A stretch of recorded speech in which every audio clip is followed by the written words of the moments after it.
السلام عليكم، ازي حالكم؟ عاملين ايه؟ النهارده فيديو جديد وشرح جديد وطبعا استراتيجية جديدة ولعبة جديدة زي ما انتم شايفين قدامكم كده. اللعبة ديت لعبة higher or lower، يعني فوق ولا تحت. طبعا اللعبة دي لعبة جميلة جدا ومكسبها مضمون شوية عن ألعاب كتيرة تانية تقدر تحقق فيها مكسب، ولكن هي محتاجة محاولات كتير جدا. اللي انت كل مرة طبعا نسبة المكسب، يعني مثلا كل 100 جنيه هتلاقي نفسك بتكسب عليها 70 في 70 في 70 في 70 في 70، فتلاقي نفسك بتعمل مبلغ كبير. أو كل 100 تلاقي نفسك بتكسب على 10 جنيه. يعني بتاخد منك وقت شوية، ولكن في الآخر بتديك مكسب كبير. طبعا بفكرك إنك لازم تكون مسجل بالبرومو ليام 15.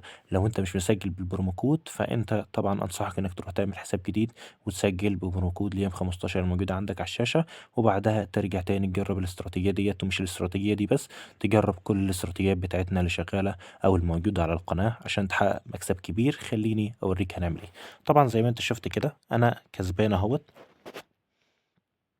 خليني أوريك هعمل ايه. طبعا أخش على العب مرة أخرى اهوت. طيب هي طلعت 50. بص كده، أنا عندي أعلى وعندي أقل وعندي ساوي وعندي فردي أو زوجي. فردي أو زوجي دي ما تجيش يمها، لأن أنت بتختار فردي تطلع لك زوجي، تختار زوجي تطلع لك فردي. طيب هعمل إيه؟ ما تخشش غير على أقل أو أعلى. بص شوف مين اللي نسبته أقل. يعني أقل هيديك في 2، إنما أعلى في 1 و96. خد الأقل، خد الأعلى اللي هي 1 و96. تطلع معاك خضرة. خلي بالك. ماشي، العب مرة أخرى. بص معايا كده 72.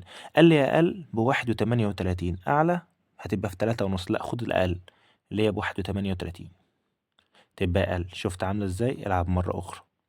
هي اللعبة تعتبر غش أصلا. بص يعني بيقول لك أقل 6 و53، إنما أعلى ب1 و17. خد أعلى تطلع معاك أعلى. شفت الموضوع سهل ازاي؟ الموضوع أسهل مما تتصور.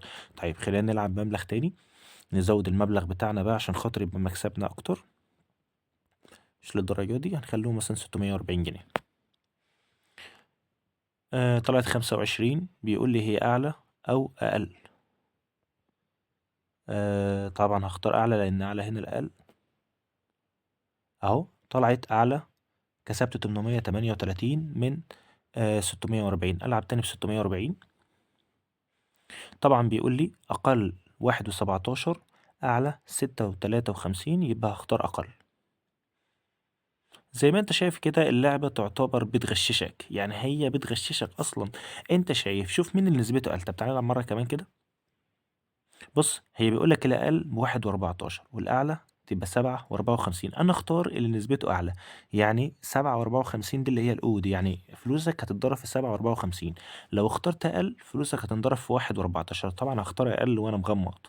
ليه؟ لأن فلوس هي أقل. طالما هو مديني نسبة أقل يبقى أكيد هيكون هي المكسب أكيد نسبة 100%. طبعا أنا دخلت ب640 كسبت 729، يعني 90 جنيه في ضغطة. طب نجرب واحدة كمان. طبعا هي لحد دلوقتي من ساعة ما فتحت اللعبة أنا ما خسرتش لحد دلوقتي، فهختار طبعا. شايف مين القود الأقل أختاره. عندي 1 و4 من 10 ولا 3 و88. أختار أعلى، 1 و4 من 10. لحد دلوقتي احنا جربنا اللعبة مفيش خسارة ولا مرة. زي ما انت شايف كده قدامك مفيش مرة خسرنا. بيقول الأقل 1 و66 والأعلى 2 و45. هختار أقل. مفيش خسارة ولا مرة. أهو شفت أهو، من 640 خليتهم 1062. يعني مكسب مضمون بنسبة 100%. اللعبة دي محدش لسه يعرف عنها، محدش أصلا يتكلم عنها قبل كده. هتلاقينا أول قناة نتكلم عنها. أول ما تعرف طبعا روح سجل حساب جديد على طول وسجل ببرومو ليام 15 واشحن مبلغ كبير. كل ما تشحن مبلغ كبير هيكون نسبتك كبيرة، زائد برومو ليام 15 اللي هيديك نسبة حظوظ كبيرة جدا، زائد إن الاستراتيجية دي هتكون شغالة عليه، وكمان هيديك نسبة 200% على الإيداع الأول. ده كان فيديو النهاردة في شرح لعبة جديدة. أشوفكم في فيديو جديد إن شاء الله.